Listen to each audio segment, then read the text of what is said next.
নমস্কার, আমি দীপ। বাংলা সাহিত্যের রোমাঞ্চকর কিছু গল্প দিয়ে সাজানো আমাদের এই বিশেষ নিবেদন সানডে সাসপেন্স। আজ আপনার জন্য মানবেন্দ্র পালের লেখা ভৈরব। গল্পকার মানবেন্দ্র পালের জন্ম 1926 সালে। তার কর্মজীবন কেটেছে deputy director of publication, department of Visva Bharati composition হিসেবে। নবকল্লোল ম্যাগাজিনে ছোটদের জন্য লেখা শুরু করলেও বড়দের জন্য পরে লিখতে শুরু করেন। তার কয়েকটি উল্লেখযোগ্য লেখার মধ্যে রয়েছে জীবন্ত কঙ্কাল, আতঙ্ক, অশরীরী আতঙ্ক ইত্যাদি। আজকের গল্পটি আমরা নিয়েছি দেব সাহিত্য কুটির থেকে প্রকাশিত শীর্ষেন্দু মুখোপাধ্যায় সম্পাদিত মানুষ থাকলে ভূত থাকে এই বইটি থেকে। প্রধান চরিত্রে মহিতোষবাবু, ধূর্যটিবাবু এবং ভৈরব। গল্প পাঠে মীর।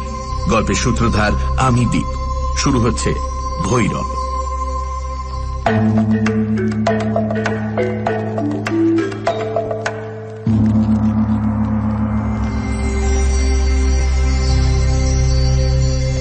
ছোটনাগপুরের পাহাড় ঘেরা এই ছোট্ট জায়গাটায় সেদিন যেন ধূসর সন্ধ্যা কেমন একরকম গা ছমছম করার রহস্যময় রোমাঞ্চ নিয়ে নেমে এসেছিল। এমনটা অন্যদিন হয় না। অন্যদিনও এই সময় ধূর্যটিবাবু সর্বাঙ্গে গরম চাদর জড়িয়ে, হাতে দস্তানা পরে, টাক মাথার উপর মাংকি ক্যাপ চাপিয়ে লাঠি ঠুকঠুক করে এসে বসেন। এখন সবে অক্টোবরের মাঝামাঝি। শীত পড়েনি, পড়ব করছে। এখনই ওই কচি শীতের বিরুদ্ধেই ধূর্যটিবাবুর এই রণসাজ। তার এই শীতবস্ত্রের বর্ম দেখে মহিতোষ মজুমদারের স্ত্রী হাসেন, কিন্তু যাকে নিয়ে হাসি ঠাট্টা তিনি নিয়ে তাঁর কোনো লজ্জা সংকোচ নেই।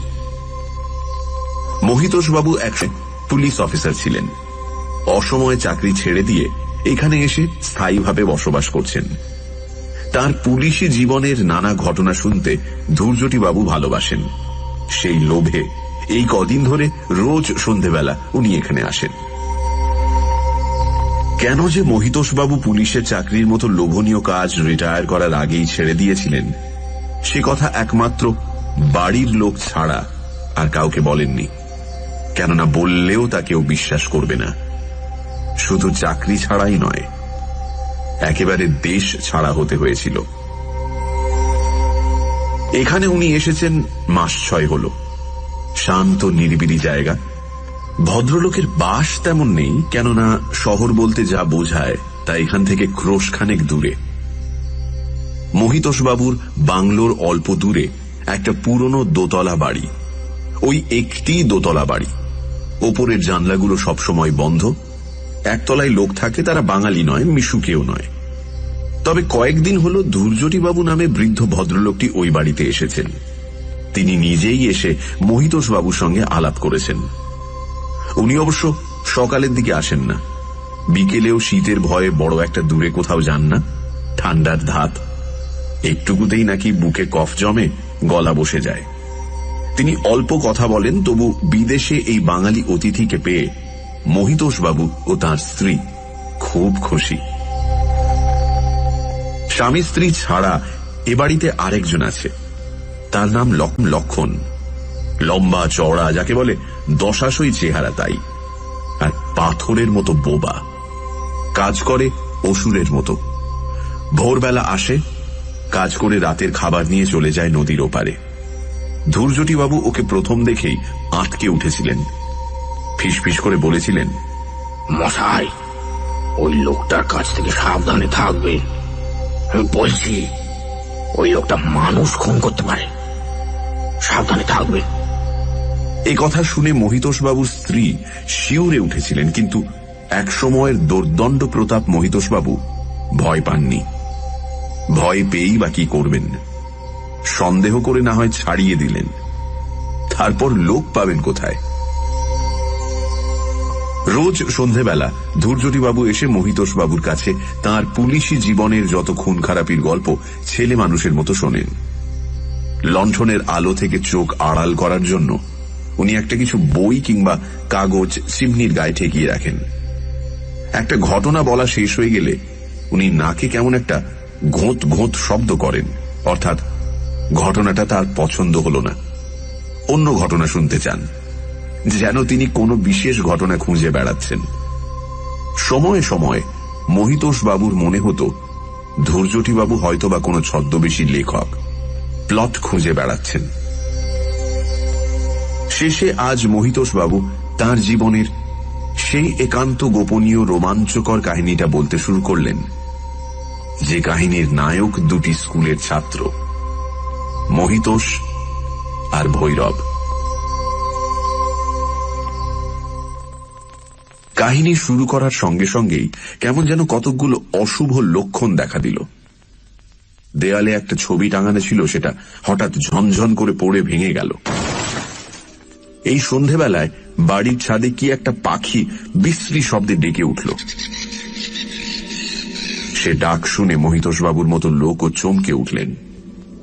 তারপরই মনে হলো যেন প্রচন্ড ঝড় উঠছে। তিনি জানলার কাছে গিয়ে দাঁড়ালেন, কিন্তু কালি ঢালা অন্ধকার আকাশ ছাড়া ঝড়ের কোনো লক্ষণই দেখতে পেলেন না। এসব কি হচ্ছে? মনে মনে মহিতোষবাবু যেন নিজেকেই প্রশ্ন করলেন, কিন্তু প্রকাশ্যে কিছু বললেন না। নিজেকে একটু গুছিয়ে নিয়ে তিনি গল্প বলতে শুরু করলেন। ভৈরব ছিল তার। ডাউনলোড করতে চলে আসুন bengalimp3songs.in। Thank you.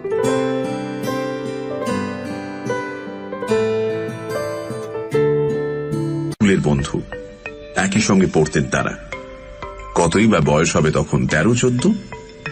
ভৈরব ছিল একটু অদ্ভুত প্রকৃতির। তার স্বভাবের সঙ্গে মহিতোষের স্বভাবের কোনো মিল ছিল না। তবু ভৈরব কেন যে মহিতোষকে খুব ভালোবাসত তার কারণ অজানা। পড়াশোনায় ভৈরবের মন ছিল না।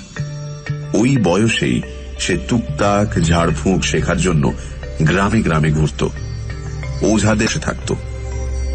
সে ওঝারা সাপের ওঝা নয়, ভূত ছাড়াবার ওঝা। ওর চেহারাটাও ছিল তেমনি, কালো সন্ডাগন্ডা, ছোট করে কাটা চুল। সে চুলে কখনো তেল পড়ত না। আর চোখ দুটো ছিল পাথরের চোখের মতো নিষ্প্রাণ। ওই চোখের দিকে তাকিয়ে মাস্টার মশাইরা পর্যন্ত ওর সঙ্গে কথা বলতে পারতেন না। এমন ছেলেকে কেউ ভালোবাসতে পারে না, মহিতোষও পারতেন না। কিন্তু ছুটির পর ভৈরব একরকম জোর করে মহিতোষকে টেনে নিয়ে যেত নির্জন জায়গায়, বিশেষ করে শ্মশান কিংবা কবরখানায়। সেখানে বসে ও যেসব কথা মহিতোষকে শোনাত, তাতে বেচারি মহিতোষের রক্ত জল হয়ে যেত। যেমন ও বলতো, ওনাকে ভূত নামানো প্রায় শিখে ফেলেছে। অমুক গ্রামের অমুক ওঝা ওর গুরু। একদিন বলল, খুব ইচ্ছে করে তিব্বতে যেতে, ওখানকার লামারা নাকি প্রেতসিদ্ধ। চ না, তুই আর আমি একবার তিব্বত ঘুরে আসি। শোনো কথা, তিব্বত যেন এ পাড়া ও পাড়া, শুধু গিয়েই কদিন থেকে ফিরে আসা। চল না, লেখাপড়া শিখে ভালো ছেলে হয়ে বাড়ি বসে থেকে কি হবে? তার চেয়ে যদি প্রেত সিদ্ধ হতে পারিস, তাহলে দুনিয়ার সব কিছু চলে আসবে এই হাতের মুঠোর মধ্যে। এসব কথায় মহিতোষ সাড়া দিতে পারতেন না। ভৈরবের হাত থেকে নিস্তার পাওয়ার জন্য শেষ পর্যন্ত এড়িয়ে যেতে লাগলেন। ছুটি হতে না হতেই তিনি ছুটে বাড়ি পালাতেন। একদিন ভৈরব মহিতোষকে একা পেয়ে ওর হাতটা শক্ত করে চেপে ধরল। ওর ডান হাতে একটা বাড়তি ছোট আঙুল ছিল, সেটা আবার ছুরির ফলার মতো বাঁকা। দেখলে গা শিউরে উঠত। সেই বেঁটে আঙুলটার তীক্ষ্ণ নখ দিয়ে মহিতোষের হাতের দাগ কেটে দিয়ে বলল, কিরে, আমায় এড়িয়ে যাচ্ছিস? কিন্তু মনে রাখিস, আমায় দূরে ঠেলে দিলেও আমার হাত থেকে নিষ্কৃতি পাবি না। আমি তোকে কাছে টানবই। ছেড়ে দে ভাই, আমায় ছেড়ে দে। সেখানে যদি মরেও যাই, তবু তোকে দেখা দেবই। আমার গুরু বলেন, প্রেত আত্মা খুব ইচ্ছে করলে দেহ ধারণ করে কিছুক্ষণের জন্য দেখা দিতে পারে, তবে তার জন্য আত্মাকে প্রচন্ড কষ্ট পেতে হয়, মুক্তিও আটকে যায়। তা যায় যাক, তবু তোর সঙ্গে দেখা করতে আসবো। এই পর্যন্ত বলে ভৈরব একটু থেমেছিল, তারপর বলেছিল, তবে একটা কথা, দেখা করতে এলে তুই যদি আমায় অপমান করিস, আমায় তাড়িয়ে দিস, তাহলে বন্ধু বলেও খাতির করব না, তোকে মেরে আমার সঙ্গী করে নেব। মহিতোষ তখন ভয়ে থরথর করে কাঁপছেন। কিরে বল, কথা দে, দেখা দিলে কাছে রাখবি, কথা দে। নিষ্কৃতি পাবার জন্য মহিতোষ তাড়াতাড়ি বলেছিলেন, এখনই মরাটার কথা কেন ভাই, এখনো ঢের সময় আছে। ভৈরব দাঁতের ফাঁকে হেসে বলেছিল, তা আছে, কিন্তু ওই আর কি, যদির কথা বললাম। দেখা করতে এলে ফিরিয়ে দিবি না? না। প্রতিজ্ঞা? হ্যাঁ, প্রতিজ্ঞা। আমায় তখন দেখলে চিনতে পারবি তো? বলে ডান হাতটা মুখের কাছে তুলে ধরেছিল। অমনি ওর ওই খুদে আঙুলটা তীর তীর করে কাঁপতে লেগেছিল, আর কপালের বাঁদিকে এই কাটা দাগ। মনে থাকবে? হ্যাঁ ভাই, থাকবে, খুব থাকবে, বলে কোন রকমে পালিয়ে এসেছিলেন মহিতোষ। এরপর হঠাৎই একদিন ভৈরব বাড়ি থেকে নিরুদ্দেশ, আর তার খোঁজ পাওয়া গেল না। হঠাৎ ঘরের মধ্যে একরকম ছুটেই ঢুকলেন মহিতোষবাবুর স্ত্রী। তার মুখে চোখে ভয়ের ছাপ। ওগো শুনছো, ছাদে কিসের শব্দ? মহিতোষবাবুও চমকে উঠলেন। ছাদে শব্দ? হ্যাঁ, শোনো। মহিতোষবাবু কান পাতলেন। খুব মৃদু একটা শব্দ, কে যেন ছাদে ঘুরে বেড়াচ্ছে। মহিতোষবাবু ঘর থেকে বেরিয়ে এসে অন্ধকারে ছাদের দিকে তাকিয়ে চেঁচিয়ে উঠলেন, ছাদে কে? উত্তর পেলেন না। শব্দটা থেমে গেল। একটু পরে লক্ষণ এসে দাঁড়ালো। সে জানালো ছাদে একটা খারাপ ধরনের পাখি বসেছিল, সেটাকে ও তাড়াতে গিয়েছিল। তবু ভালো। পরক্ষণেই মহিতোষবাবু ভাবেন, তাই বা কেন এতদিন পর হঠাৎ খারাপ পাখি কোথা থেকে এলো? এত যে কাণ্ড হচ্ছে, পরম ধৈর্যবান শ্রোতাটির মধ্যে কিন্তু কোনো চাঞ্চল্য নেই। সেই যে অন্ধকারে মুখ আড়াল করে গল্প শুনে যাচ্ছিলেন, টু শব্দটি নেই। বোধহয় ঘটনাটা তার ভালোই লাগছে।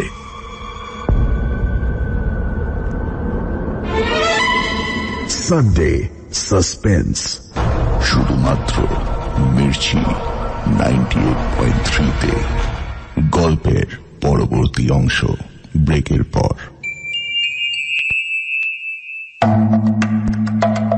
সানডে সাসপেন্সে আমরা বিভিন্ন ধরনের সাসপেন্সের গল্প প্রচার করে থাকি, ভূত, গোয়েন্দা, অলৌকিক ইত্যাদি। ভূতের গল্পে অনেক সময় আমরা দেখেছি সেখানে ব্ল্যাক ম্যাজিক, দেবদেবী, ঝাড়ফুঁক, তন্ত্রমন্ত্র ইত্যাদির উল্লেখ থাকে। গল্পের লেখক রোমাঞ্চকর আবহাওয়া বা প্লট তৈরির খাতিরেই এগুলো ব্যবহার করে থাকেন, কোন রকম কুসংস্কার বা অযৌক্তিক ভীতিকে প্রশ্রয় দেবার জন্য নয়। আমরা আশা করব সানডে সাসপেন্সের শ্রোতারাও সংস্কার মুক্ত হয়ে খোলা মনে গল্প শোনার আনন্দেই এই গল্পগুলি গ্রহণ করবেন। সানডে সাসপেন্সে গল্প পাঠের ব্যাপারে আমরা লেখক, লেখক পরিবার, প্রকাশকদের সম্পূর্ণ সহযোগিতা পেয়েছি। কিছু ক্ষেত্রে আমরা লেখক বা গল্পের স্বত্বাধিকারীর সঙ্গে যোগাযোগ করতে পারিনি। গল্প শুনে তারা যদি আমাদের সঙ্গে যোগাযোগ করতে চান, তাহলে আমাদের ইমেল করতে পারেন sunday@radiomirchi.com-এ, অথবা সরাসরি যোগাযোগ করতে পারেন রেডিও মির্চির সঙ্গে আমাদের ঠিকানায়, শান্তিনিকেতন বিল্ডিং, 8 নম্বর এমএক স্ট্রিট, কলকাতা 17।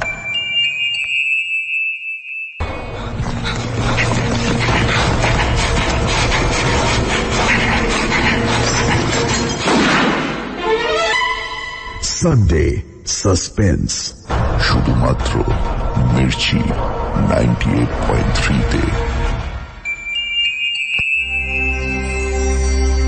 সানডে সাসপেন্সে আজ শুনছেন মানবেন্দ্র পালের গল্প ভৈরব। প্রাক্তন পুলিশ অফিসার মহিতোষবাবুর কাছে তাঁর জীবনের নানান গল্প শুনতে আসেন বৃদ্ধ ধূর্যটিবাবু। একদিন মহিতোষবাবু তাকে শোনাতে শুরু করলেন তাঁর জীবনের সবচেয়ে রোমাঞ্চকর কাহিনী। মহিতোষবাবুর ক্লাস ফ্রেন্ড ছিল ভৈরব। এই ভৈরব ছিল বেশ অদ্ভুত প্রকৃতির। একদিন সে মহিতোষকে বলে যে মহিতোষ যদি পরবর্তীকালে তাকে বন্ধু বলে খাতির না করে তাহলে সে তার বন্ধুকে খুন করতেও পিছপা হবে না। এরপর হঠাৎ একদিন ভৈরব নিরুদ্দেশ হয়ে যায়। এই অবধি গল্প বলার পরই মহিতোষবাবুর বাড়িতে ঘটতে থাকে নানান অস্বাভাবিক ঘটনা। তারপর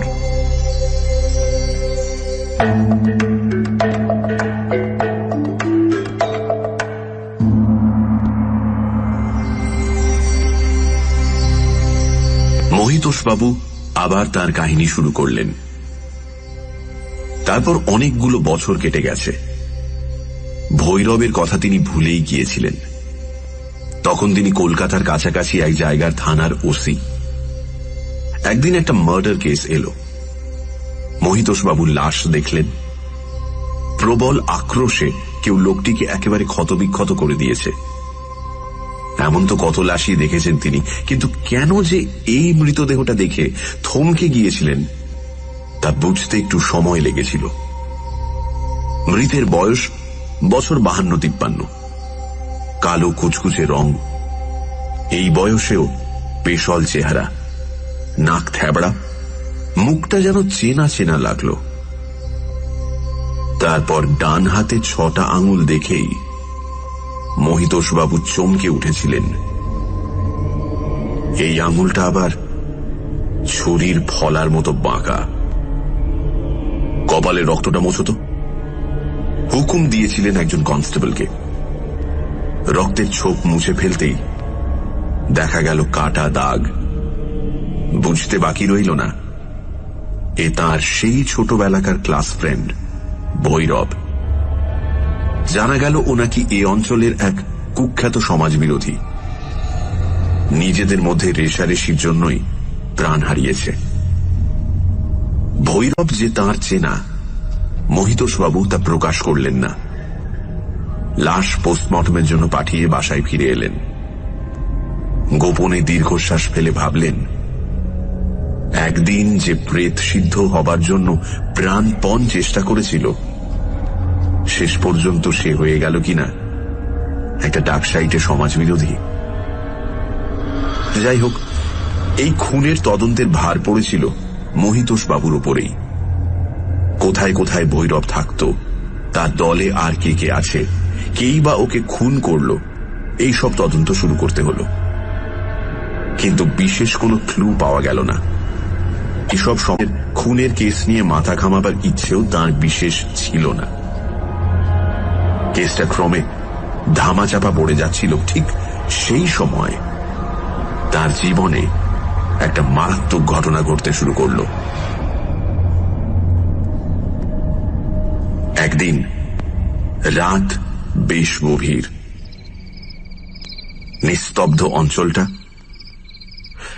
মনে হলো কে যেন দরজায় টোকা দিচ্ছে। ঘুম ভেঙে গেল মহিতোষবাবুর, কিন্তু আর কিছু শোনা গেল না। বলেন, বোধহয় স্বপ্ন দেখছেন। পাশ ফিরে চোখ বুঝলেন। একটু পরেই আবার সেই শব্দ। এবার বিছানায় উঠে বসেই হাঁকলেন, কে? উত্তর নেই। 5 মিনিট পরে আবার সেই শব্দ, এবার জোরে। মহিতোষবাবু উঠতে যাচ্ছিলেন, ওর স্ত্রী বাধা দিলেন। মহিতোষবাবু হচ্ছেন পুলিশ অফিসার। এত অল্পে ভয় পেলে কি তাঁর চলে? দাঁড়াও দেখি বলে উঠে আলমারি খুলে রিভলভারটা নিয়ে দরজা খুলতে গেলেন। আর ঠিক তখনই দরজার বাইরে থেকে একটা অল্প বয়সী ছেলের গলা শোনা গেল। মহি, আমি এসেছি রে, খুব দরকার। দরজাটা একবার খোল, একবারটি খোল। গলার স্বর শুনে মহিতোষবাবু অবাক, যেন অনেক দিন আগের খুব চেনা গলার স্বরটা।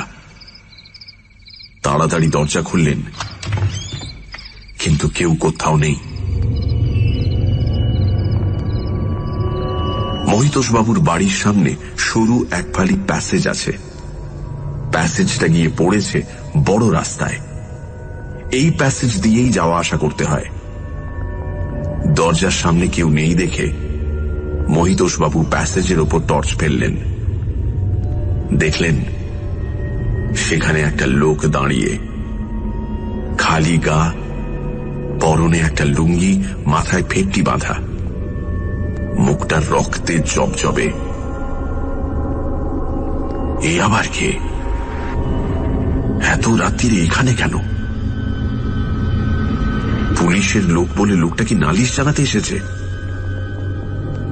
তাকে কিছু বলতে যাবেন, স্পষ্ট দেখলেন লোকটা হাতের ইশারায় তাকে ডাকছে।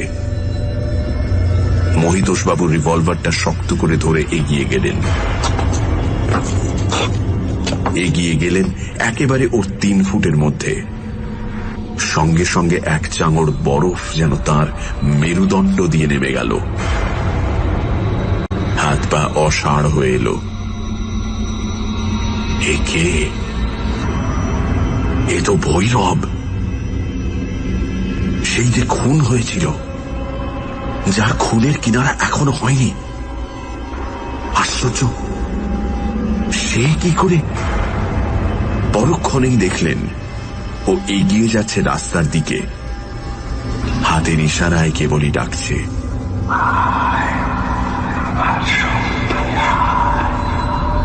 মন্ত্রমুগ্ধের মতো তিনি ওর পেছন পেছন চললেন। ও গলি থেকে পথে নামল। রাস্তা নির্জন, অন্ধকার। আগে আগে চলেছে ভৈরবের ছায়ামূর্তি, আর পেছন পেছন মহিতোষবাবু। মাঝে মাঝেই সে পিছন ফিরে দাঁড়াচ্ছে আর ইশারায় ডাকছে।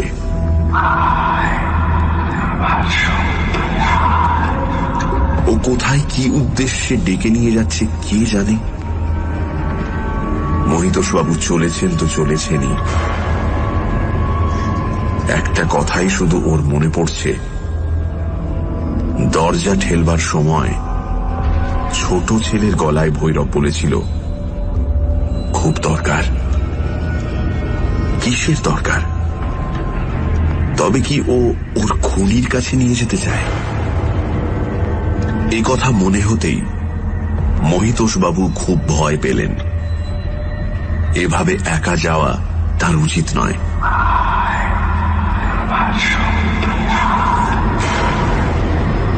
তখনই তিনি ফিরে যেতে চাইলেন, কিন্তু ঠিক কোথায় সে পড়েছেন বুঝতে পারলেন না।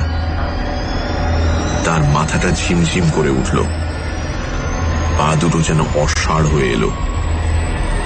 তিনি আর হাঁটতে পারলেন না, ফুটপাথের ওপরেই পড়ে গেলেন।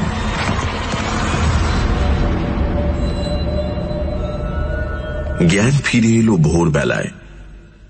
তখন একটা ট্যাক্সি নিয়ে বাড়ি ফিরে এলেন। এই পর্যন্ত বলে মহিতোষবাবু থামলেন। ধৈর্যটিবাবু সেই যে শীতের ভয়ে অন্ধকারে মুখ লুকিয়ে গুটিসুটি আধশোয়া হয়েছিলেন, তেমনি রয়েছেন। কোনো সাড়া শব্দ নেই। ঘরের মধ্যে কেমন একটা অস্বস্তিকর হাওয়া থমথম করছে। বাইরে কতগুলো কুকুর কেন যে এই বাড়িটা লক্ষ্য করেই ক্রমাগত ঘেউ ঘেউ করতে লাগলো কে জানে। ঘরে এই মুহূর্তে মহিতোষবাবু আর ধৈর্যটিবাবু ছাড়া অন্য কেউ নেই। তবে কেন কুকুরগুলো? না, ঘরে আরো একজন কখন নিঃশব্দে এসে দরজার চৌকাঠে দাঁড়িয়ে মহিতোষবাবুর কথা শুনছে, কেউ তা খেয়াল করেনি। কে? কে? ও, লক্ষণ। মহিতোষবাবু যেন হাঁপ ছেড়ে বাঁচলেন। লক্ষণ কোনো উত্তর দিল না। দৈত্যের মতো বিরাট চেহারা নিয়ে ধূপ ধূপ করে পায়ের শব্দ তুলে জানলাগুলো বন্ধ করে দিয়ে ভেতরে চলে গেল।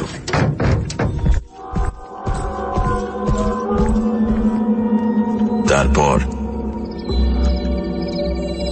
কি মশাই, ঘুমিয়ে পড়লেন নাকি?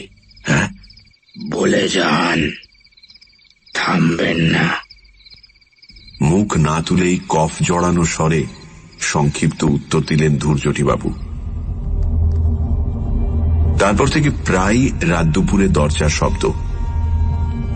মহিতোষবাবুকে উঠতে হতো। দেখতেন দরজার বাইরে ভৈরব দাঁড়িয়ে। একদিন বিরক্ত হয়ে মুখের উপর দরজা বন্ধ করে দিতে গিয়েছিলেন।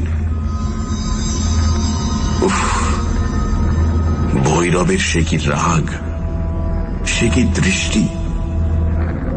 চোখ দুটো যেন হলদে বোতামের মতো অভিব্যক্তি শূন্য, অথচ ভয়ঙ্কর। মনে হচ্ছিল তক্ষুনি বুঝি মহিতোষবাবুর উপর ঝাঁপিয়ে পড়ে ওর 6টা আঙুল দিয়ে টুটি চেপে ধরবে। বাধ্য হয়ে মহিতোষবাবুকে বাড়ি বদলাতে হল, কিন্তু সেখানেও ভৈরব হাজির। এমনি করে যেখানেই যান ভৈরবের হাত থেকে নিষ্কৃতি পান না। একদিন তো সবে সন্ধেবেলা, লোডশেডিং। বাড়ি ফিরছিলেন মহিতোষবাবু, দেখলেন গলির মুখে ভৈরব কোমরে হাত দিয়ে দাঁড়িয়ে। এখন আর নাম ধরে ডাকে না, শুধু ওর সেই ভয়ঙ্কর হলুদ বোতামের মতো চোখ দিয়ে যেন গিলতে আসে।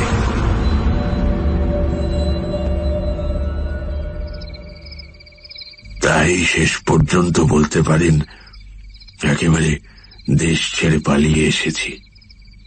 কি বলবো মশাই, ভৈরবের ভয়ে রাতে ঘুমোতে পারতাম না। এখানে এসে মনে হচ্ছে নিস্তার পেয়েছি। গল্প আমার এখানেই শেষ।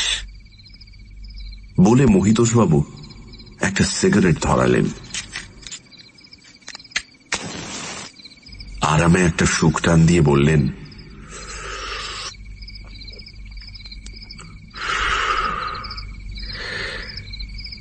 এসব কথা কাউকে বলিনি, বলতেও চাই না। বললে কেউ বিশ্বাস করবে না। নেহাত আপনি। কথা শেষ হল না মহিতোষবাবুর। তার মনে হল ঘরটা যেন হঠাৎ কুয়াশায় ভরে উঠছে। কি এত কুয়াশা কোথা থেকে এলো? জানলাগুলো তো সব বন্ধ। এমনি সময় সেই কুয়াশার মধ্যে থেকে ধূর্যটিবাবু নড়ে চড়ে সোজা হয়ে বসলেন। হলদে বোতামের মতো দুটো চোখ কুয়াশার ভেতরেই ধিকি ধিকি জ্বলছে। এক টানে খুলে ফেললেন হাতের দস্তানাটা। লণ্ঠনের ঘোলাটে আলোয় দেখা গেল শীর্ণ একটা হাত ক্রমশ এগিয়ে আসছে, আর সেই হাতে 6টা আঙুল।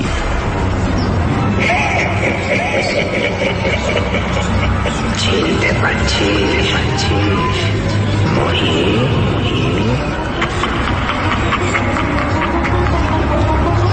ছুরির ফলার মতো অতিরিক্ত সেই আঙুলটা কাঁপছে তীর করে। আতঙ্কে চিৎকার করে উঠতে গেলেন মহিতোষবাবু, কিন্তু কুয়াশায় দম বন্ধ হয়ে গেল।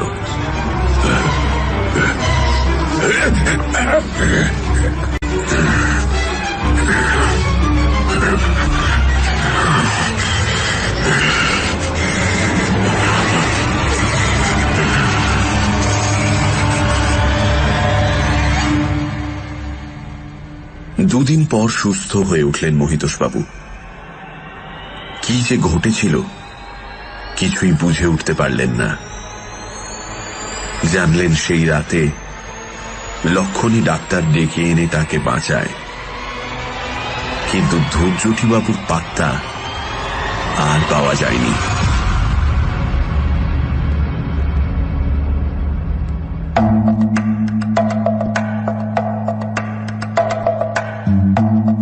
শুনছিলেন ভৈরব, রচনা মানবেন্দ্র পাল, গল্প পাঠে ও মহিতোষ বাবুর চরিত্রে মীর, গল্পের সূত্রধার আমি দীপ, ধূর্যটি বাবু সোমা, ভৈরবের ভূমিকায় অগ্নি, মহিতোষ বাবুর স্ত্রীর চরিত্রে শ্রী, শব্দগ্রহণ, আবহ সঙ্গীত এবং স্পেশাল এফেক্টসে রিচার্ড, পর্ব পরিচালনায় টিম সানডে সাসপেন্স, সমগ্র পরিকল্পনা ও পরিচালনায় ইন্দ্রাণী।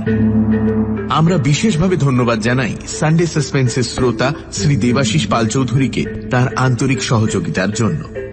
আগামী সপ্তাহে আরো একটি রোমাঞ্চকর গল্প নিয়ে হাজির হবে সানডে সাসপেন্স।